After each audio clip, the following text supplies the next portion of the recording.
আমরা এখানে সবাই এসেছি আমাদের সবার প্রাণের দাবি, মনের দাবি আদায় করার জন্য। তো আমরা কেন এখানে এসেছি? আমাদের পিঠ দেয়ালে ঠেকে গেছে।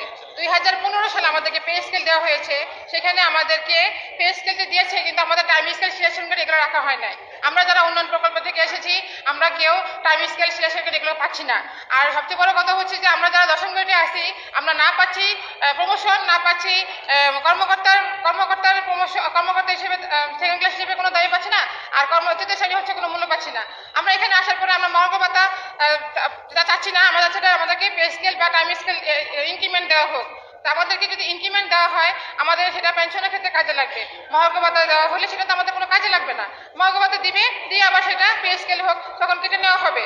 তো আমরা চাচ্ছি যে আমাদের যে কিছু ভাতা আছে, বাড়ি ভাড়া ভাতা, চিকিৎসা ভাতা, শিক্ষা ভাতা, টিফিন ভাতা, এগুলো ভাতাগুলো একটু আপডেট করা হোক। সেই যে আমাদেরকে বাড়ি ভাড়া যে ভাতা দিয়েছিল, সেই ভাতাগুলো তো এখনো পর্যন্ত কোনো বাড়েনি। আমাদের টিফিন ভাতা হচ্ছে 200 টাকা, চিকিৎসা ভাতা হচ্ছে 1500 টাকা, শিক্ষা ভাতা হচ্ছে 500 টাকা।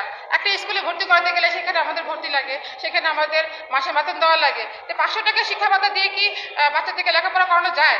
আমরা বাজারে 1000 টাকা নিয়ে গেলে সেখান থেকে আমরা 1000 টাকা তো কিছুই হয় না, বরঞ্চ আরো যা থাকে তাও খরচ করে আসি। আমাদেরকে বলেছে যে মহার্ঘ ভাতা দেওয়া হবে, কিন্তু এখনো পর্যন্ত কোনো মহার্ঘ ভাতা আমরা কোনো শুনি নাই বা কোনো প্রজ্ঞাপন জারি হয় নাই। প্রজ্ঞাপন জারি হওয়ার আগেই বলে ফেলে যে মহার্ঘ ভাতা দেওয়া হবে, এত % দেওয়া হবে, এত % দেওয়া হবে, কিন্তু কবে দেওয়া হবে সেটা উল্লেখ করা হয় নাই।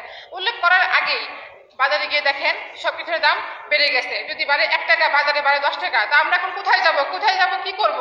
আর আরেকটি কথা হচ্ছে যে প্রত্যেকটা দপ্তর, অধিদপ্তর, সেই সকল দপ্তরে গিয়ে দেখেন কর্মকর্তাদের অর্গানোগ্রামে কতগুলো পদ সৃষ্টি হয়েছে, কতগুলো পদ এসেছে, কিন্তু আমাদের কর্মচারীদের কোনো পদ সৃষ্টি হয় না। কোনো পদ সৃষ্টি করার জন্য তারা কোনো বাস্তবায়ন করে না। তো এখন কথা হচ্ছে যে আমরা বাংলাদেশে বসবাস করি, এখানে বৈষম্য বিরোধী আন্দোলন করে আমরা অনেক বৈষম্য দূর করেছি, অনেক কিছু সংস্কার করেছি, কিন্তু আমরা কি পেরেছি এই সংস্কার? এখানে যে সচিবালয় এক আর সচিবালয় বার হয়েছে আরেক নিয়ম। তা আমরা